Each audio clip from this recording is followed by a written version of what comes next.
Shalom u'bracha. The first thing is a mazel tov to all of those b'nei Aliyah who are about to be Messiah Masechta Shabbos, long, difficult Masechta, and embark on the journey of Masechta Erevin. A special mazel tov because the siyum, a big part of this Masechta was learned under the adverse circumstances of the Corona, whether it meant disruption in the normal Charusashafts and the normal Shiurim, the normal venue and comfort zone where these Shiurim and Charusashafts used to take place and are going to continue to take place. So it's a measure of Torah shalamadati bi'af, and Chazal teach us, Af Chachmasi Amdali, that the Chachma, the Torah that a person learns in adversity and under adverse conditions, that's the Chachma, that's Amdalai, that stands to his defense in his Melchemes HaYetzer, and is a Melamed Zchus on him. So there's a special siyum. It's a siyum of a Masechta learned under adverse circumstances. So I give you my bracha, Kashem Shezachisem, L'sayim Masechta Zu, Kein Tisku Lahaschil, or L'sayim Kol HaMasechta Shebashas. A special Yeshikoyach is to the Me'arganim, to Agudas Yisrael, Daf Yomi Commission, and those that stand behind these shiurim and these limudim, standing as a friendly reminder, as a big brother, to be mechazik us and to be ma'orer us, to go mechoyel al choyel b'limud HaTorah, and to keep on reinforcing the conviction that Eloi at LaKadosh Baruch Hu b'yoylamai ela daled ames shel halacha bilvad, especially in these times of that we commemorate Churban Beis Hamikdash, as miyom shecharav Beis Hamikdash, ein lo LaKadosh Baruch Hu b'olamay ala dalet ames shel halacha bilvad, and be having a kviyus to go through the whole entire Shas Masechta after Masechta b'kviyus without hefsek. That's giving HaKadosh Baruch Hu his dalet ames shel halacha and giving the Shechina a makam shachanti b'soicham b'soichat kol echad v'yechad, and b'schus zeh and b'schus HaTorah v'ein shiur elo HaTorah hazois, we should be going from chayil al chayil and to be zoiche, that this should all serve as a catalyst to the geula shleima b'meher b'yameinu amen. Okay, I was asked to speak about the Malachas Bורer on Shabbos, and to do justice in a half hour to speak about Bורer is kamat not shaykh b'metzias. Bורer, the Beis Yisrael told Rabbi Moshe Sternbach Shlita, the Ravid from in Eretz Yisrael from the Eidach Reidis, that he learned Bורer many times and it's not clear to him. And the Chabina Rav said that if he'd have koiches, he would lock himself up in a room for 3 weeks and learn Hilchos Bורer. And Reb Shlomo Zalman Auerbach said Malachas Bורer is not clear. And Reb Chaim Kanievsky Shlita, the Gadol Ador, said that his father wanted to write a sefer on Hilchos Bורer because of the difficulty of the Malachas, and after he spoke to his Mechutin, Hagoyin Rabbi Shekol ben Hagoyin Rabbi Yashuv, he decided not to write a sefer on Hilchos Bורer. So now, in a half hour to go speak about Hilchos Bורer, it's not shaykh b'metzias, so we'll speak about a few cases. Now, the reason why they say, these Gedolei Yisrael said that Bórer is a very hard malacha to comprehend, because everybody knows in order to have malachas Bórer, you need a taruvis, you need a mixture, and you need two different types of items to be mixed. If you have apples and apples, it's not a taruvis, so there's no Bórer. So you have to have apples with oranges. But the question is, how much does something have to be mixed in order that it should be a taruvis? Let's say I have one sefer over here and one sefer over here. Is that considered a taruvis? Or if you see on the video, you see this pile of svarim. Is this a taruvis? It's 3 svarim, and I want to separate them and put them back all in its proper place. Or do I need more than 3 svarim? Another case is, a lot of times you have items in the refrigerator and the freezer. Now my freezer in the house is a taruvis. It's a mixture. And sometimes you got to look for a few minutes to find something. Now the din is like this. By bורר, there's 3 conditions in order for bורר to be mutter. You have to take the oichel from the psoilus. The oichel is called the wanted item, and the psoilus is called the unwanted item. Even though technically psoilus means the junk, the garbage. But the Rishonim speak out that when you have 2 types of foods, the food you want to eat is considered the oichel, and the food you don't want to eat is considered the psoilus. So I have different types of foods in the freezer mixed up, and one of them is all the way in the back. Now the din is you have to take oichel from psoilus, and you have to take miyad, la'alta. You have to do it la'alta for immediate use. With that alone is a big shaila in the persons what's considered la'alta. And then it has to be biyad. You can't take it with a kli, what's used for selection. I'll give you an example. Are you allowed to peel a cucumber with a peeler? Or you got to do it with a knife? So that's also another shaila. So again, in order for bórer to be mutter, you got to take oichel from psoilus. You got to do it la'alta, and you have to do it biyad. So I'm allowed to cut away fat from a piece of meat. That's taking away psoilus. But if I take some fat with some meat, so that's we'll discuss that soon. So again, the question is like this. So we said oichel from psoilus, la'alta, and biyad is mutter. Why is it mutter? I'm allowed to cook on Shabbos if I want to eat it for the Friday night meal. Let's say I come home from shul 8 o'clock Friday night. I make early Shabbos. You saimach on the poskim what you can make early Shabbos, but if you're a Vilna Goyen's person, then you can't make early Shabbos, because the Vilna Goyen would not say Birchas Krishma before it says Sekachov. So if you follow the Vilna Goyen Shita, then you can't make early Shabbos. But you follow the regular Shitas that you can make early Shabbos. Then you decided that you want to take out the cake from the freezer, and it's all the way in the back. So you're removing the psoilus, because the food, but you don't want the front food, and you're getting the oichel.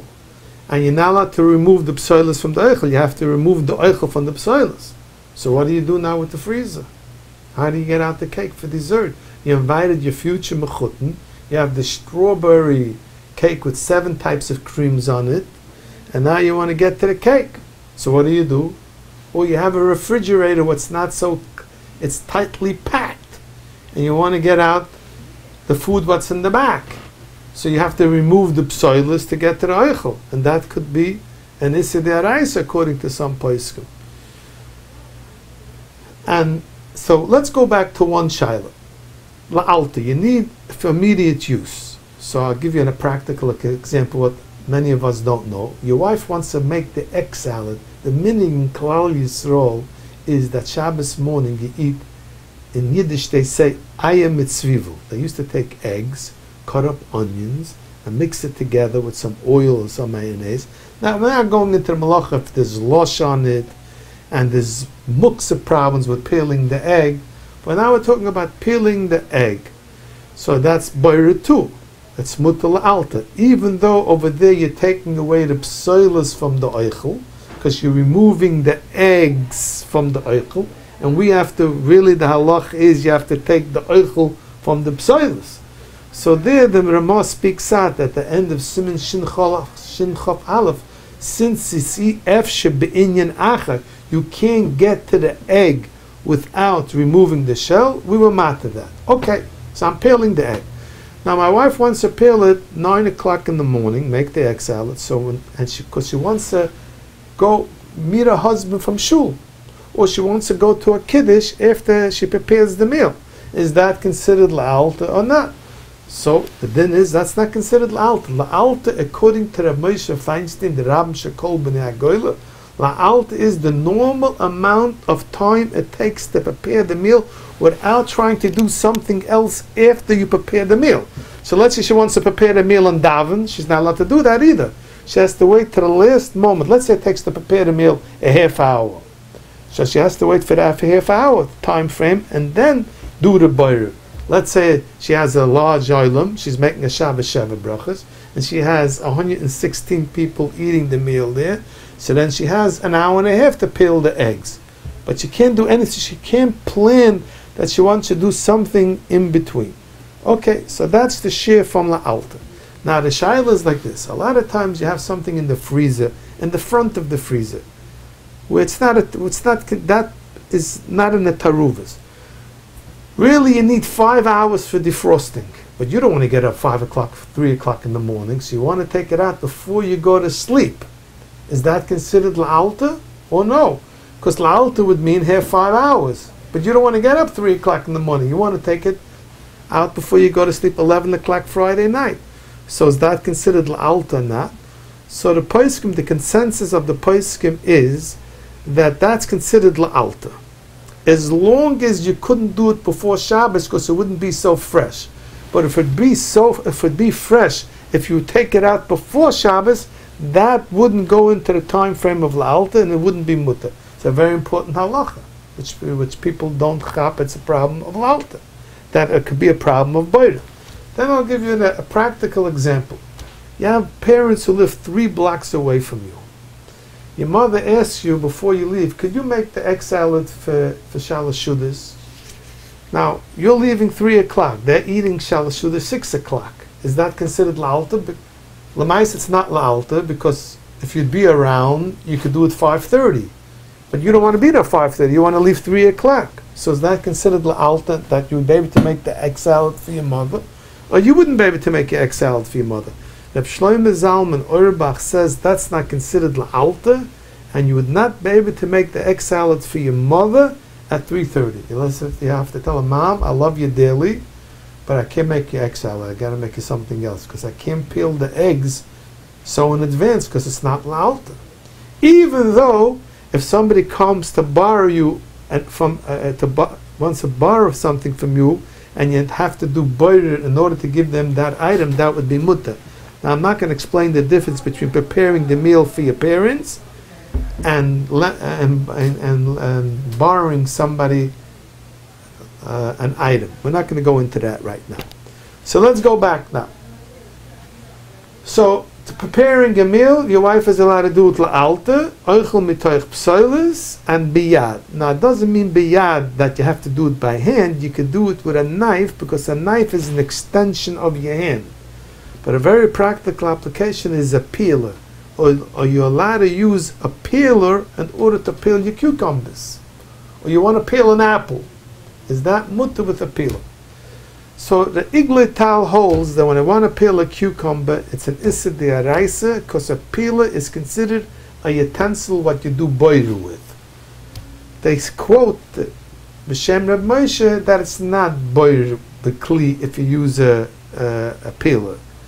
But since it's a machloikus and a shaylev is an issa d'oraisa and you have a way out by using a knife, so it's better not to rely on Reb Moshe. If you want to rely on a Moshe, you could, but since the Iglay Tal, Reb Shlomo Zalman Auerbach and Reb Yosef Shalom Eliashiv say that it's an issa d'oraisa, so why would you want to get yourself involved in issa d'oraisa?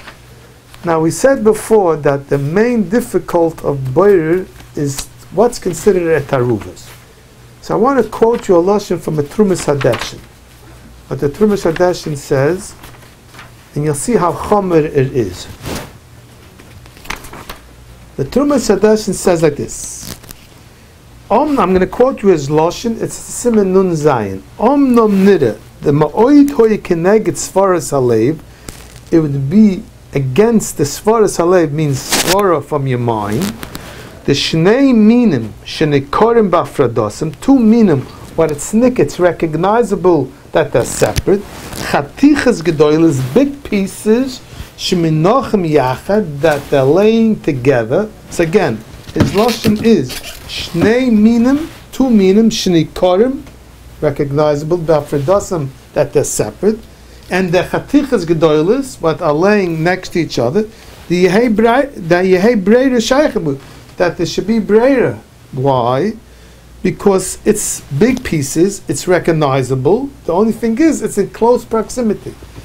But he wants to say, since boirer is an issa di'iraisa, I can't be mekel without a raya from Shas. And since I don't have a raya from Shas, so I can't be mekel even though my svara tells me that it shouldn't be considered a taruvas. So how could Simcha Bunim Cohen now tell you what's considered a taruvas, a mixture and not a mixture, for the whole malach of boirer to apply if the Trumas Hadashin says he doesn't know? And what's the case of the Trumas Hadashin? Again, let's listen to his words clearly. Shnei minim, that's apples and oranges. Sheni korim b'afridosim, it's recognizable b'afridosim that there's two separate things.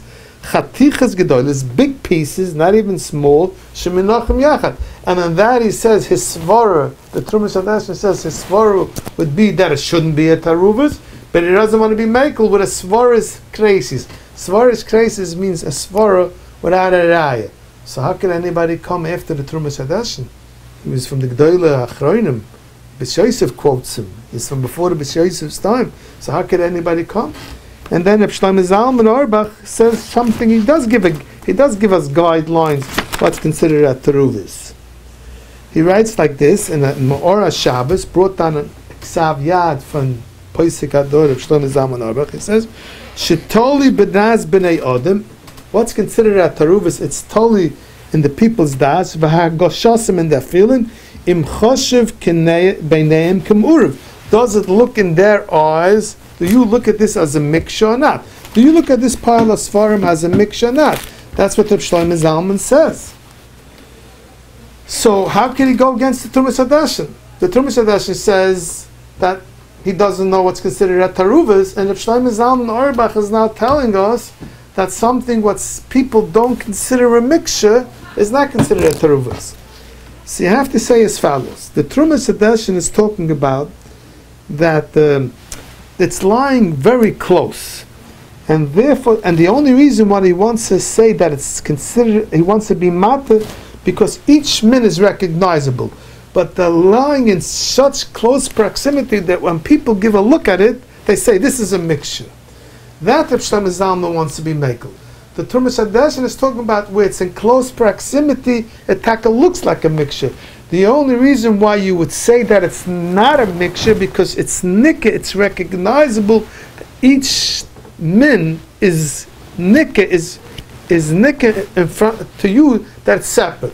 And that the Trumas Hadashin wants to say that could be still considered a taruvas. So it comes out as follows, that since it's hard to give a geder, so whenever you don't know for sure or not, we have to be machmed that is considered a taruvas. Now, if it's not a taruvas, then you don't need la'alta. So let's say I give you a practical application. A lady wants to set the table Shabbos morning, and she has the silverware mixed together, forks, knives. So that's a taruvas, and she wants to set the table before she leaves the shul.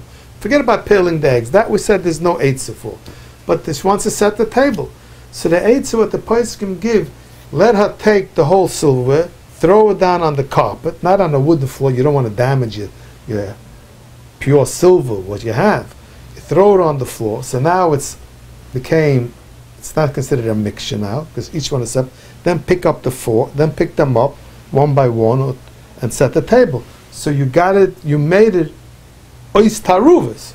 But to take a whole bunch of silverware and just pick out the fork and put the fork down and then put the knife down, that could be a shaila of boirer not la'alta, and you can transgress the malacha of boirer without even knowing that you're over of boirer. So that's the eitzah what a lady should do if she wants to set the table. Peeling the eggs, there's no eitzah. The only eitzah is if she starts giving her children some egg salad to eat in the morning before anything. So Shemela, she already served some of it, And then, if she adds a little bit, it's not a problem. But she can't peel 25 eggs if she's only giving her child to eat like a half an egg from it. So that wouldn't be mutter. Now, it's very negeya. Just want to give you some practical applications, what people should know what's taruvas. Let's say you finish eating the Shabbos meal, and you serve, a lot of people put it down a plate of cold cuts. Salami, turkey roll, different types of meats. And now when you want to separate, you want to put the turkey roll in the turkey roll package, the salami in the salami package.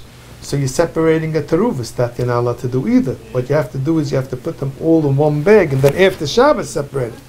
Or you have a bunch of different cakes, but in close proximity. You have marble cake, sponge cake. Those are the cheap cakes that I was brought up with on the east side. Today they don't serve such cake. They serve higher end cakes. So you have sponge cake, marble cake, and you have them mixed together.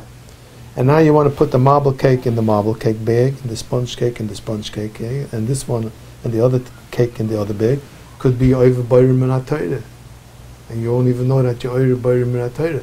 That's why it's so important to be fluent in the halachas of b'orer. I'll give you another practical application.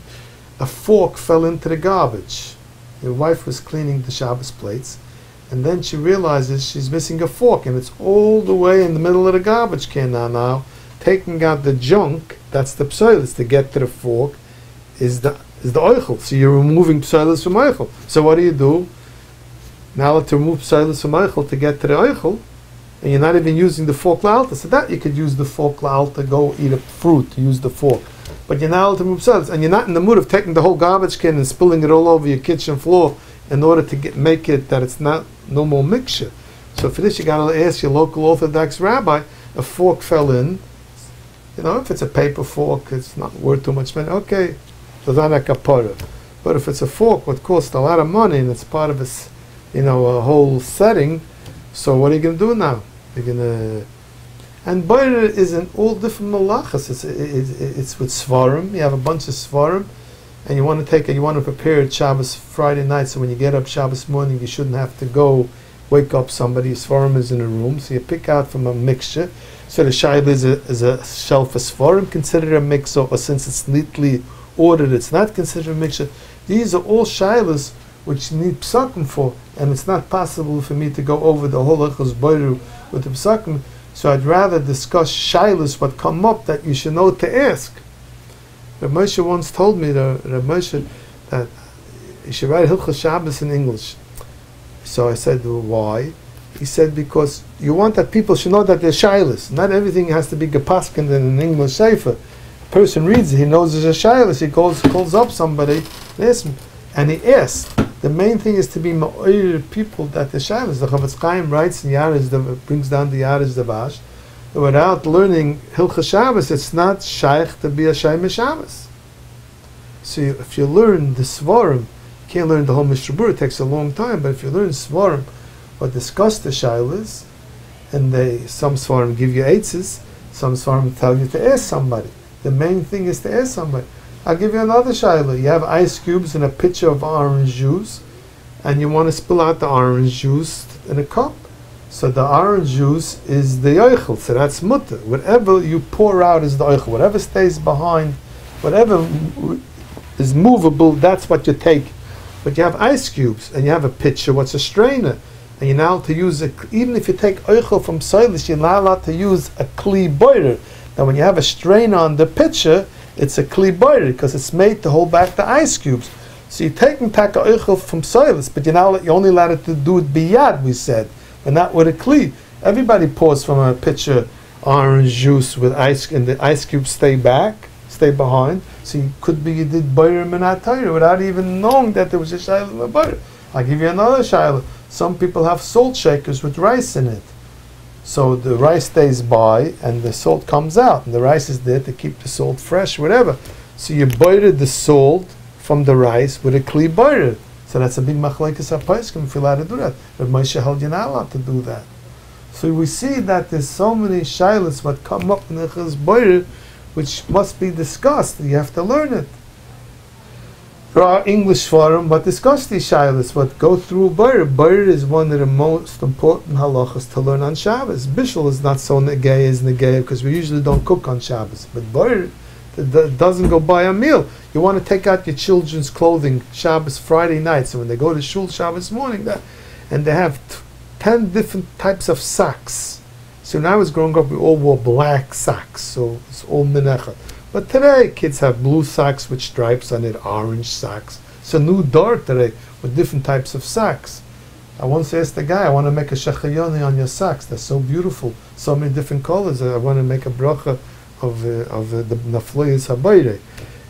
So that's a taruvus already. So your mother's a nice lady. She doesn't want to wake you up early in the morning. So she wants to prepare your clothing for Friday night. And here she picks out a pair of socks with yellow stripes from red stripes, so she's doing Bórer.